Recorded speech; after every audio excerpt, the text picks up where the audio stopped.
اور ناظرین آپ کو بتا رہے ہیں کہ تحصیل لاریاں کے نواحی علاقہ سانگرا سادات میں ناقص سیوریج سسٹم کی وجہ سے پانی نالیوں سے باہر آ گیا ہے۔ رہائشیوں کا ضلع انتظامیہ سے کشتیاں فراہم کرنے کا مطالبہ کر دیا ہے۔ مزید احوال بتا رہے ہیں ہمارے نمائندے وسیم خان دورانی۔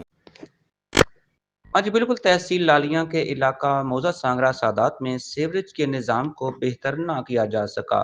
سیوریج نظام بہتر نہ ہونے کی وجہ سے گلیوں اور بازاروں میں 2 فٹ تک پانی کھڑا ہے، جس کی وجہ سے اہل علاقہ شدید مشکلات کا شکار ہیں۔ علاقہ کے داخلی راستوں پر پانی سیلاب کی شکل اختیار کیے ہوئے ہے، جس کی وجہ سے تمام چھوٹے بڑے کاروباری بازاروں میں پانی جمع ہے۔ اس کے ساتھ ساتھ سکول کے بچے بچیوں کو گندے اور بدبودار پانی سے گزر کر سکول جانا پڑتا ہے۔ اہل علاقہ نے ضلعی انتظامیہ سے مطالبہ کیا ہے کہ سیوریج کے بند نالے کو فوری طور پر صاف کرایا جائے تاکہ پانی کی نکاسی جو ہے وہ ممکن بنائی جا سکے۔ جی